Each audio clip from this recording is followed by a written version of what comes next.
Good evening, everyone. Let me position this here. Good evening, everyone. Come on in. Let's go ahead and get this evening, I should say, started. We have a great topic of discussion that we will be talking about on tonight. I am going to invite a couple of individuals to join me if you are available. Come on in. Let's talk about this great topic of discussion. I am on two live screens. I am here with my Facebook fam and on IG at the same time. Good evening. Good evening. Come on in, everyone.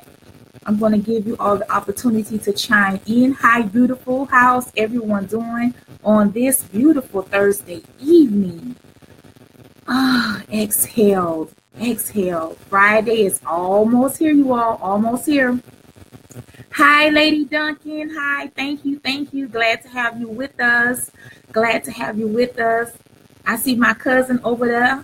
Hi, how are you? Hey, Mrs. McCray. Good to see you all. Good to see you all. How are you and your husband? Glad to have you all in joining me.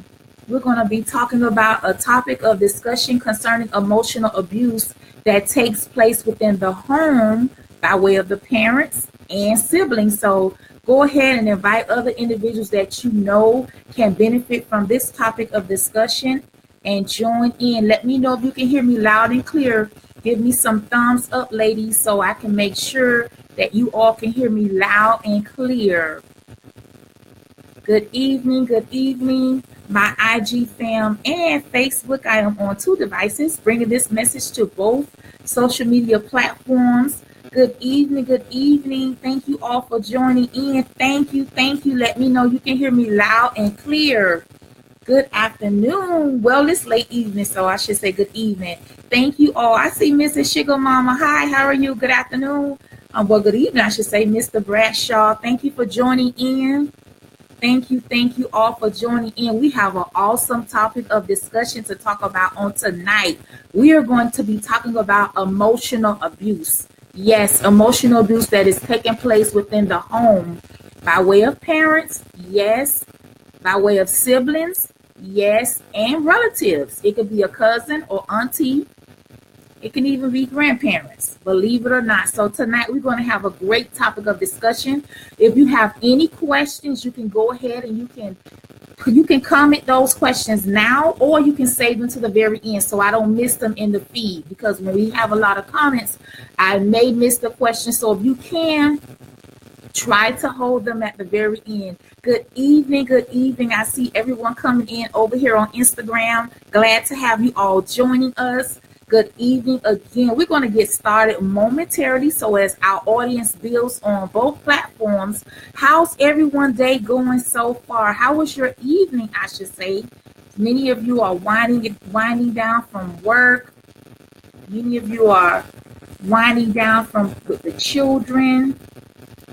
How has your evening been thus far? How's everyone doing? Family, friends, all is well? Praise God. Good evening. We know many individuals are going through bereavement, unfortunately. My niece, her son was killed on Sunday evening, so continue to lift up Latrice Shelton in her moment of bereavement, and also my god sister, Miss Nita Nolan. Continue to pray for her. She lost her son 2 months ago to gun violence as well.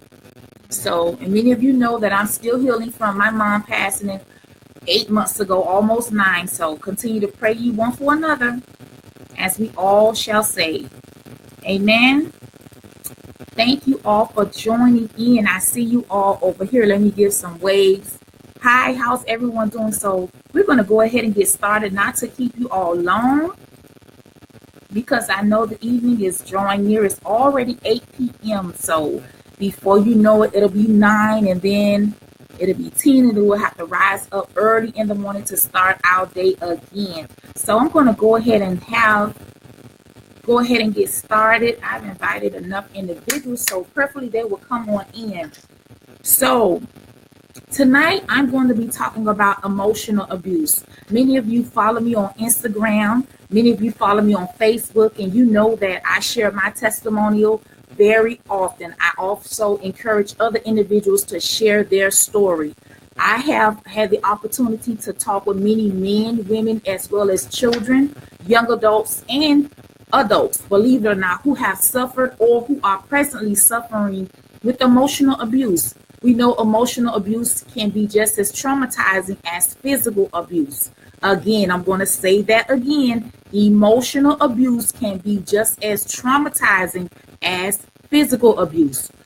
Throughout much conversation with many individuals, you often hear people say, I would rather them hit me than sustain some of the words that they say.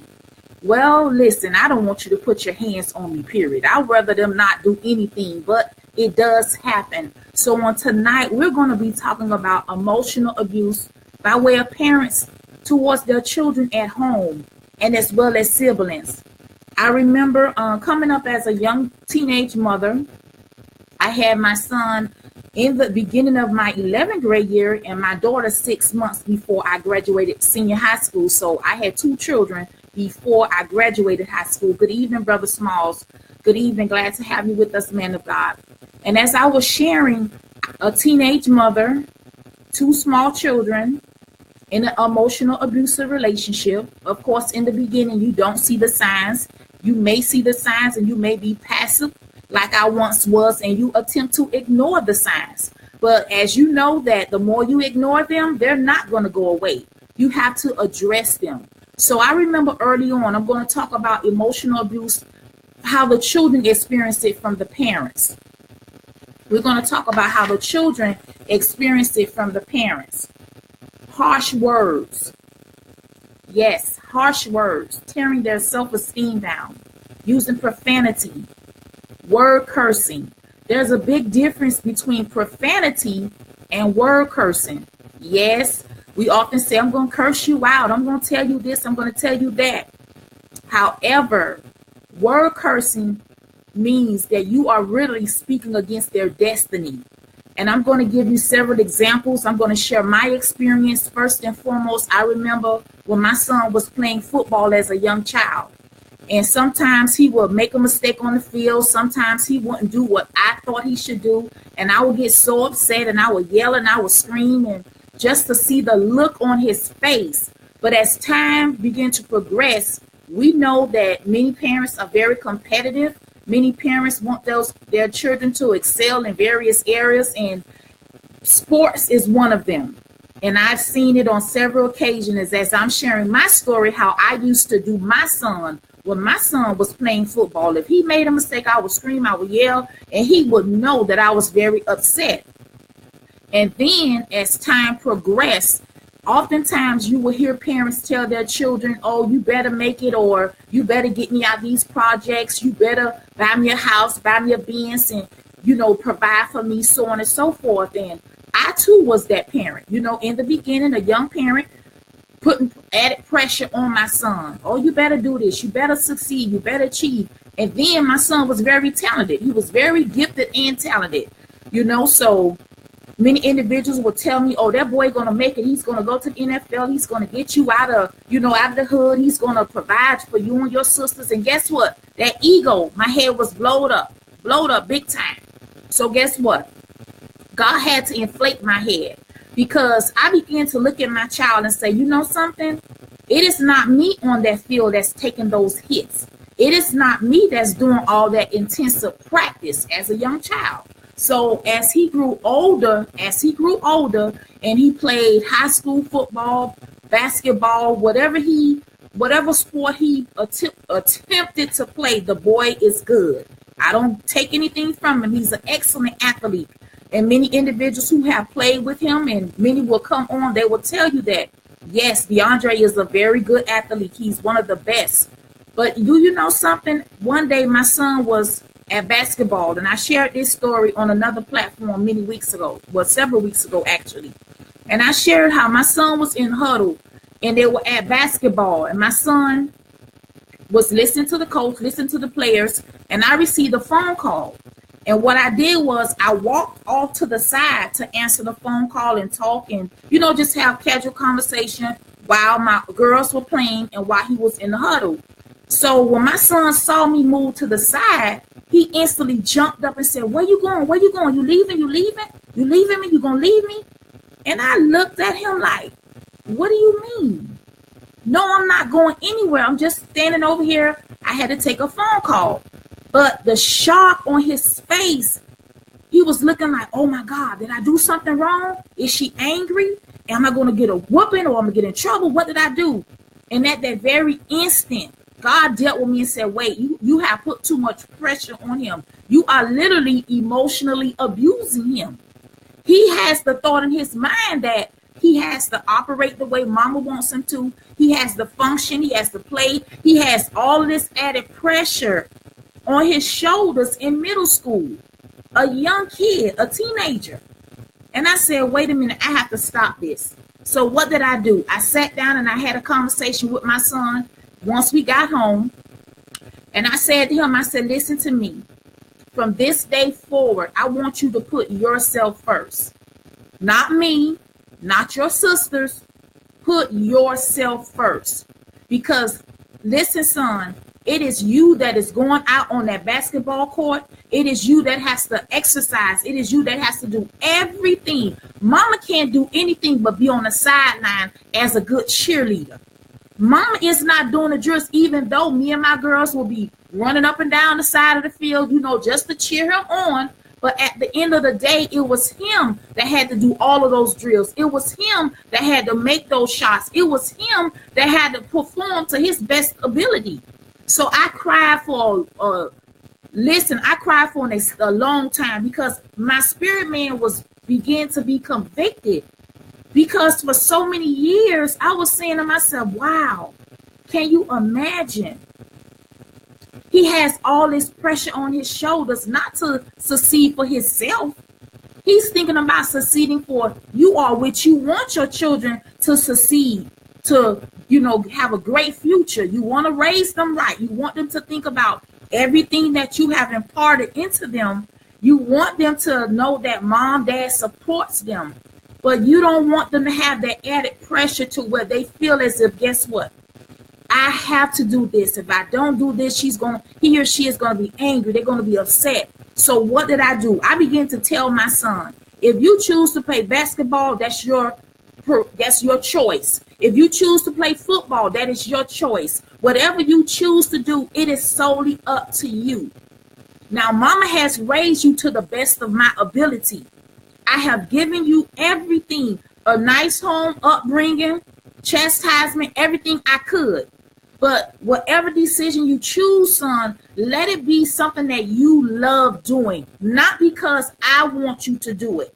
Because if it's something that you choose that you do not like, you're not going to succeed in it. You're just going to function instead of operating. There's a big difference. When they function in something, their heart is not in it. They're just going through the motion just to please who? The parents. But when he fully began to embrace it, meaning he's operating in it, he's giving it his all, he enjoys it, then he began to excel like never before. So parents, we have to be very mindful.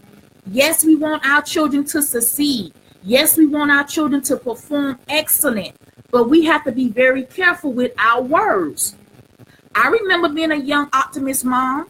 I remember being at the field, seeing the parents curse, throwing bottles, towels, angry, just having such an uproar because the kids are so afraid. Oh my gosh, he's angry, he's angry. And can you imagine how they feel on the inside? They feel inadequate. They feel like nothing they do is pleasing to us.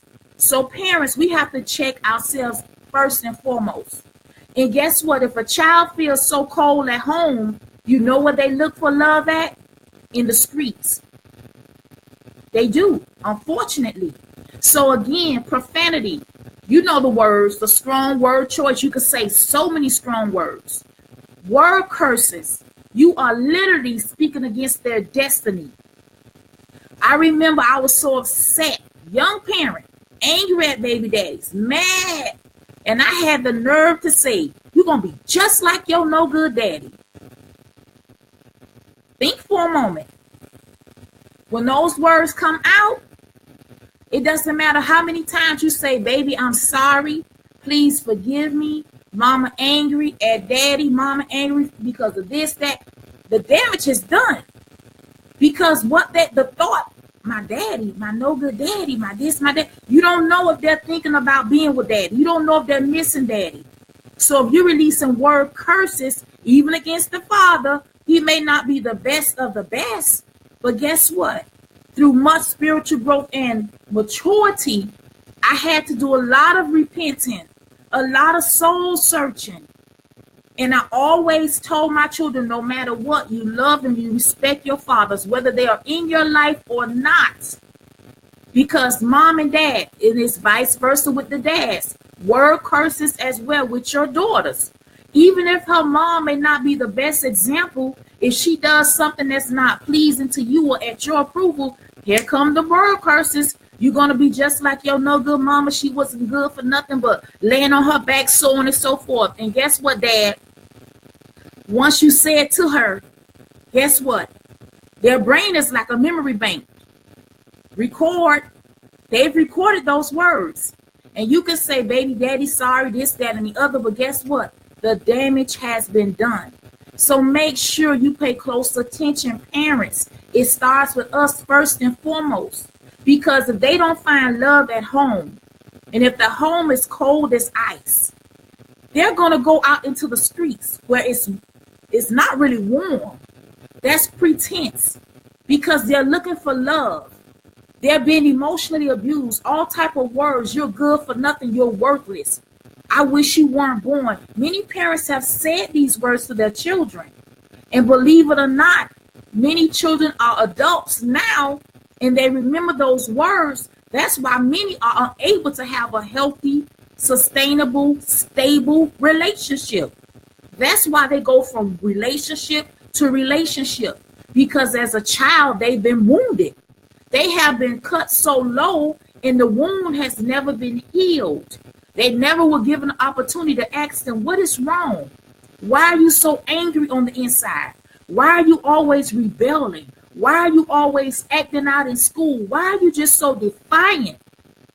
If you would take the opportunity and sit down and have a conversation with many of our youth that are troubled, they would tell you, I don't have love at home. I find it in the streets. I'd rather be in the streets than to be at home.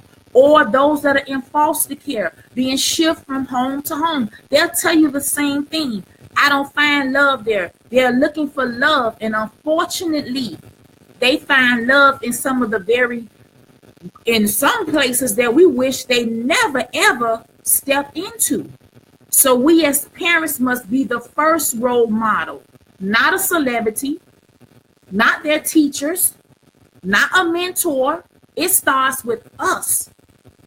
It starts with us first and foremost. And if we are lacking with parenting skills, reach out and ask for help. My husband and I, we often have conversations with individuals who have overcome emotional abuse or who are in domestically abusive relationships now. And when we have the conversation with them, we automatically see the pattern.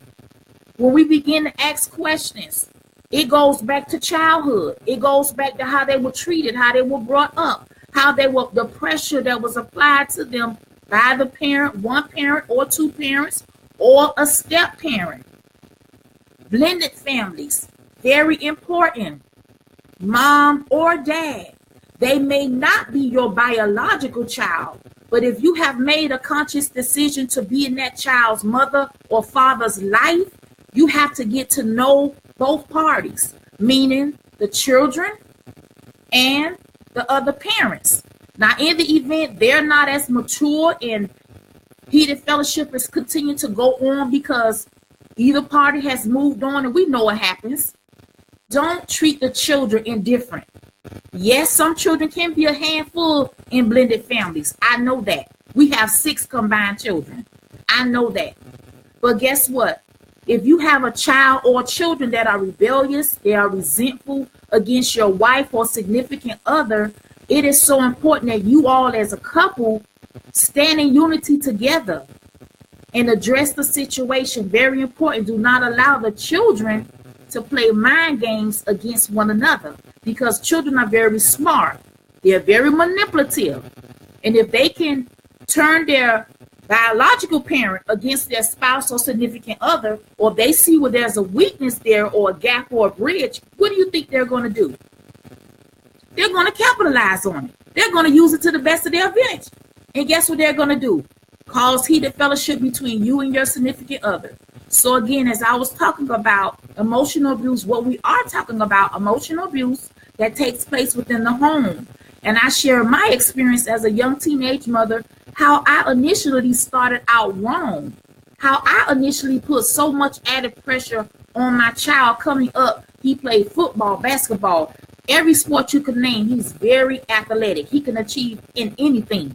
But when God had convicted me and I saw the look on my son's face, I said, no, you can't do that. So as my child grew older, everything he did, he knew you're doing it for yourself. It is my job as a parent to provide for you early on, provide shelter, lights, food, so on and so forth. It is not your job to provide for your mom. That's backwards. Many parents have it backwards. Your child is not your provider. If you are able to get up and work a 9 to 5, you are the provider. Even if you're disabled, there's some things that you can still do functionally. Many children are emotionless, meaning they are so cold-hearted. They don't feel any love. If you attempt to hug them, they squinch up. Why? Because they're being tormented so bad at home. They're being abused so bad at home. If they're not reaching or fulfilling their parents' role, parents, we are destroying our own children. Not society. It starts at home. And then when it gets out of control and they go out into the streets, then we see so much gun violence taking place. That's the root of it. We see so much gun violence. So again, I'm going to continue on as I talked about placing unrealistic expectations on your children. And let's talk about sibling rivalry. Yes. Emotional abuse from siblings. It happens. You may have one sibling that's doing better than the other, or you may have one sibling that is not as advanced as the other. And guess what they do? They poke fun at each other. You have one child feeling like mom doesn't love me or dad doesn't love me. You have another child feeling like, well, I don't want to live anymore. You have one child feeling like I'm better than you. Favoritism. So parents, we have to be very careful. We have to be very, very careful as it pertains to having favoritism. It's so important. Great evening. Thank you all for joining me. It's so important. Be very careful. I can't stress this enough. I have 3 children. And I give the example that all 3 of my children are equal. They may have different fathers, but they are equal in my eyes. I don't treat one no different than I do the other. Everyone is treated. I birthed 1 son and 2 daughters. All 3 of my children are equal in my eyes. I don't treat my oldest no different than I treat my baby. And parents, we have to be very careful. You may have a father that's a provider for one of your children. You may have a father that's not a good provider. Do not allow your children to make fun at each other. They are literally releasing attacks and causing them emotional abuse because they're going to feel bad about themselves. They're going to feel like they're not good, their daddy or their parent isn't good, or they're the reason why they haven't. And it can cause them to act out in ways that you will not believe. That is why a lot of children act out in school, because there's a problem going on at home, and it's called emotional abuse. Parents pay close attention to these children. They can be very, very harsh with their words as well. They can say some things. Have you ever had your child to go off with with the father for the weekend, and one child father may not be in his life or her life, and they come back with gifts, and the child is just teasing his other siblings or her other siblings? Can you imagine how that child feels? It can traumatize them. It literally can traumatize them for a long, extended time. And again, that's why many grow up as adults. They harbor it. They don't have anyone to talk to. And you realize sometimes when we talk to a lot of children who are at risk, who are troubled, who are having a difficult time at home, many of the things that they say is, I can't talk to her, or I can't talk to him. You wonder why they say that, parents. You know why they say that? Because there's so much competition at home. You view one child different than you view the other. So they feel like I might as well not say anything at all because she doesn't care what I say or he doesn't care about what I say. So guess what? They hold it all in. They mask their pain. And then sometimes they wind up opening up to the wrong people who take advantage of what they're going through or what they're experiencing. That's how molestation, incest, rape, all these different things can potentially occur because they start trusting the wrong people. And they prey upon that weakness because they're afraid to talk to mom or dad at home. They're afraid to talk to their siblings because they don't feel any type of connection. So this individual pretends to understand, pretends to love, pretends to be so concerned, but in all actuality, they have another agenda or hidden motive. Yes. So again, it's so important, parents. It is so important that we recognize in the home early on. Pay attention to the signs. Many of the signs are isolation, withdrawal, shyness, closing themselves in the room, cutting themselves. They can hide those scars very well. I saw one young girl, her arm was, and all she wore was long sleeves. And I said, baby, your mom never saw this? No. Parents, pay your children attention. Pay them close attention. In this hour, we have to be more attentive. We can't leave it up to social media because not everyone is a positive influence. The music that they listen to, a lot of the games that they play, you should be the very first role model and a positive role model to your child. And in the event you were a young mom like I was, or you know another young teenage mother, embrace her. Many of them still need parenting skills. You have adults that need parenting skills. And if you are that one that is watching that is in need of additional parenting skills, you have troubled kids, you don't understand what is going on with them, you can't get through to them, go ahead and reach out to me, inbox me. Let's have the conversation. And I'm quite sure once we have the conversation, my husband and I can tell you quickly what the root of the matter is. That is how we're going to be able to help our children, help them to be healthy adults, help them to get in relationships where they won't be afraid to communicate because of what took place in their past. Emotional abuse is serious, you all. It doesn't only take place with adults. It goes back to children. It goes back to very own and small kids. It goes back to the womb when the baby was in mom's belly. If mom was in an abusive relationship or if mom was in an unhealthy environment and all she heard was people saying she's going to be this and she's going to be that, she's internalizing all of those thoughts. And don't you know why by mom internalizing a lot of her thoughts and her feelings, she can release that energy onto her baby, her fetus in her womb? Yes. It is possible. It is possible. So again, be very, very careful. Parents, there's a major difference between profanity. Yes, we say profanity, we read them their rights. But cursing, you're not really cursing when you're using profanity. Big difference. Profanity is those strong words. But when you release word curses, you are tearing them down at their destiny. You're speaking against their destiny. They won't believe in themselves at all. You will not be anything. And once that seed is planted in their head, then they won't do anything. They'll feel like, what's the purpose? I'm nothing. I don't feel worth anything. I feel hopeless. Those are word curses. You are nothing. You won't be anything. You're disgusting. Those are word curses. And when you release those word curses over your child or your children, oh God, that's traumatic, man. That's traumatizing them. They will roll up in a shell and then they'll begin to rebel and act out and go into society and just become destructive. I have conversation with many educators as well. They see it in the school system. They see the children come to school, their demeanor, they're not groomed properly, hair out of place, clothes is fun, and then the children pick on them. Less fortunate. My mom wasn't as fortunate as other people. So I know how it feels not to have the latest clothes, the latest shoes. My mom had to shop at the Salvation Army, the red, white, and blue when we were coming up. Were we picked on? Was I laughed at? Yes.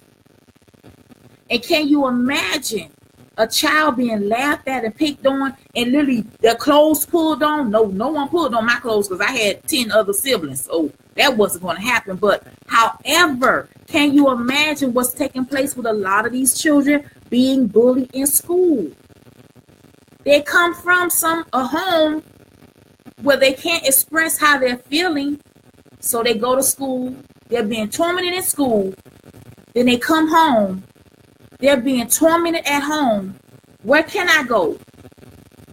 Gangs, the streets, drugs, alcohol, promiscuous, all those things begin to happen. Then you wonder, where did it start? Where did I go wrong? What is the problem? That's the problem. So again, I appreciate each and every one of you all for chiming in. And tonight we're talking about how to stop emotional abuse within the home.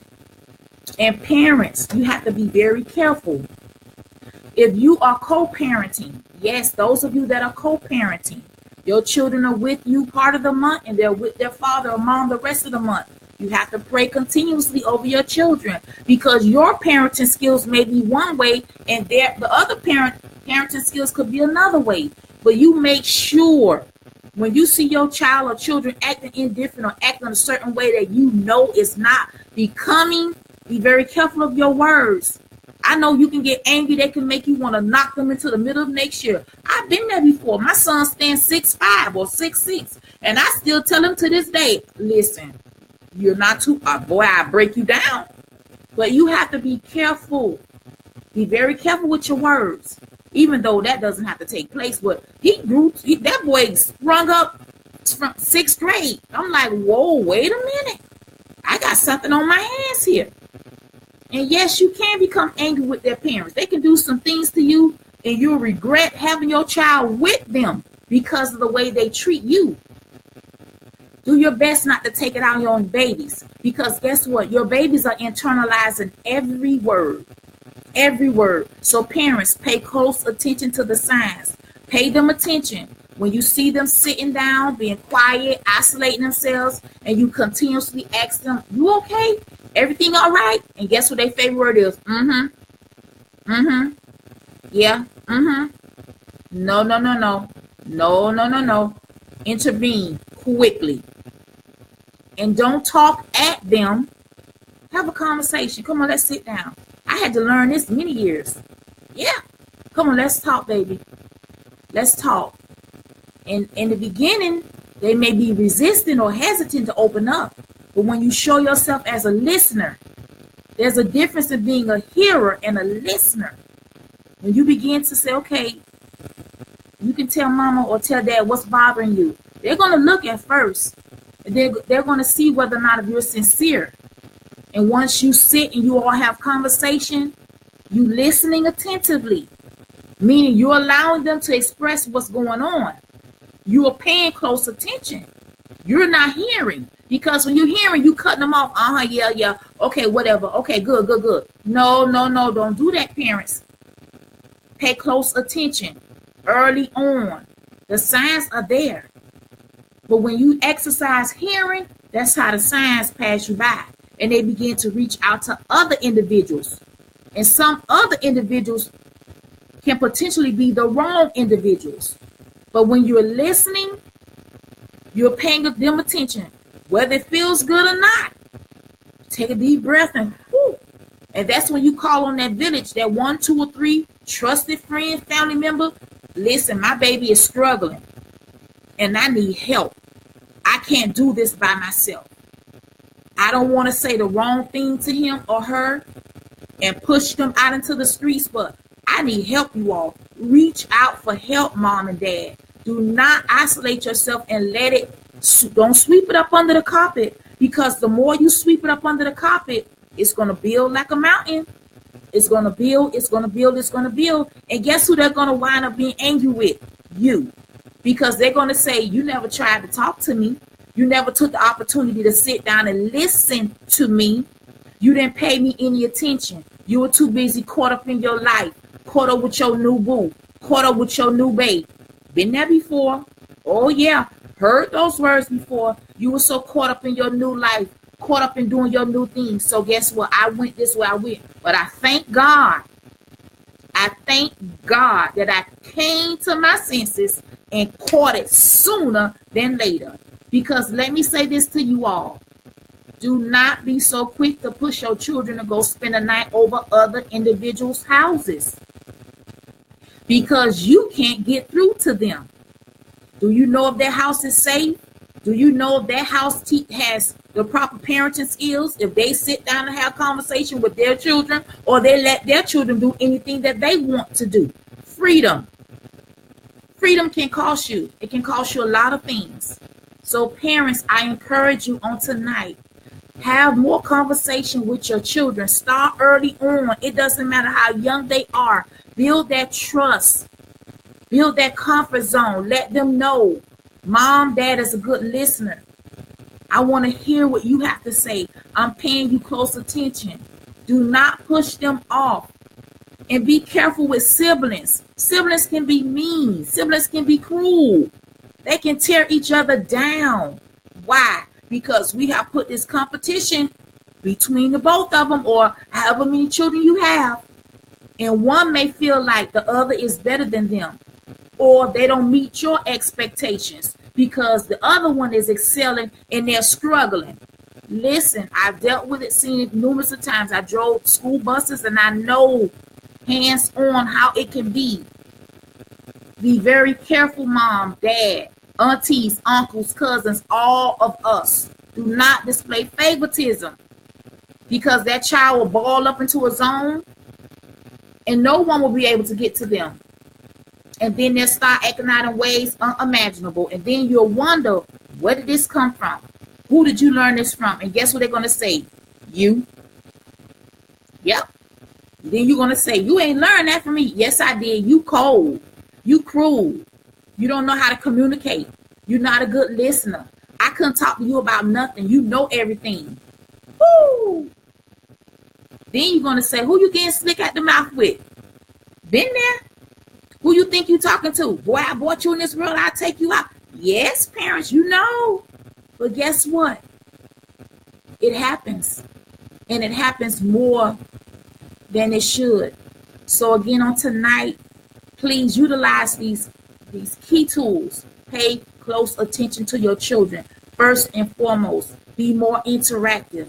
Be more engaging. Do not allow them to shut themselves up in the room, especially if they're living in your home and you paying the bills. Open the door. Let's have family time. But if you wait until they're big children, teenagers, they're going to feel like it's too late. You can't tell me nothing. Oh, yes, I can. You rather I tell you, or that mean cruel world out there will tell you. So parents, Facebook, Instagram, make sure you are hands-on with your children. It is never too late. You can start now. If you have a troubled teen, if you are having trouble with your small babies, reach out. But make sure you reach out to the right individual. Someone may say, I don't know who to reach out to. Listen, you can inbox us, David Salitha Riley. We are well-trusted individuals. Many individuals are on watching us. They know us. And we are connected to therapists, licensed therapists. If God is not able to do it through spiritual growth and development, yes, a lot of things are spiritual as well. We have clinicians. We have experts. We have the professionals on speed dial. We will get you the help that you need. But it takes your involvement. It takes your interaction. It takes your willingness. So again, I appreciate each and every one of you all for joining in. Thank you all. I see many of you are still with us. Great evening, great evening. Yes, I see your message. Thank you so much. And listen, we can save our children. We see too many of them in our prison system at an early age. It's heartbreaking. It is. It really is heartbreaking. So, again, I'm going to take this moment to thank everyone for joining in on IG and Facebook. And I pray that something that I said on tonight is encouraging. It touched your heart and your mind, and it caused you to think and examine yourself and see, have you gone wrong or have you done anything wrong that you need to go back and correct? If you need to have a conversation with your adult children and apologize for something you may have done wrong unknowingly, had to do it before. Don't allow pride to prevent you from examining yourself and say, whoa, let me examine me and see if I did something to provoke or push my child in the wrong direction. So again, you all, I appreciate you all. And if this was great, give me some hearts, you all. Give me some hearts. Give me some hearts. We usually have our love lifting me, but our college student is in class tonight and she was unable to be with us. So I said I'll come on and talk about this very important topic, which you will see and hear more of. I appreciate each and every one of you. I see Miss Champion. I see Miss Bryant. Hi, Katrina. I see Miss Peacock, my family, my BC, Sophia. Hi, Gwen. Great afternoon to everyone. Well, great evening. I keep saying great afternoon, you all, but it's a great evening. Thank you. Yes, I appreciate you much as well. We appreciate each and every one of you all. And if you have any questions, you can go ahead and comment in the question section now. Thank you all again. Thank you. Go ahead. Yes, you can inbox me. Inbox me, David Salitha Riley. And those of you that are on Instagram, hi beautiful 1029. And you can also send me a text message if you wish to talk privately. 305-399-8315. I forgot my business line. Thank you again. That number again is 305-399-8315. And just type, Pastor, I want to talk to you about some things. And we'll have the conversation. I have many experts that I can reach you. I can connect you to get you that assistance that you need. And along with much prayer, spiritual growth, and development, Prophet David and I will able to assist you as well.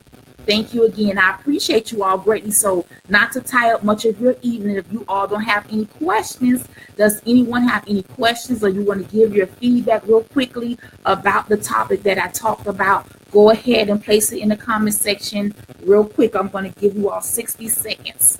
Go ahead. Thank you. Yes, go ahead and contact me. Yes, thank you so much. Don't feel afraid, you all. You may not want to comment openly, but listen, don't let fear keep you stuck and stagnated and allow you to go, without the necessary tools that you need to help yourself and your family. You can inbox me. You can text me again. That number is, let me put it, 305-399-8315. Let me make sure I put the correct number. Okay? 305-399-8315. There goes the number again. And I appreciate you all. My son just chiming in, you all. He watched the replay, son. Good evening. Thank you all. And enjoy your evening. Yes, thank you so much. I appreciate you all. And he works with troubled youth in Minnesota. He's a great gentleman. Great son. 6'5". I'm proud of him. Love you all. So if there be no questions, there'll be no feedback, go ahead and inbox me. I appreciate each and every one of you all for jumping on, enjoying this great information, and make sure you apply it.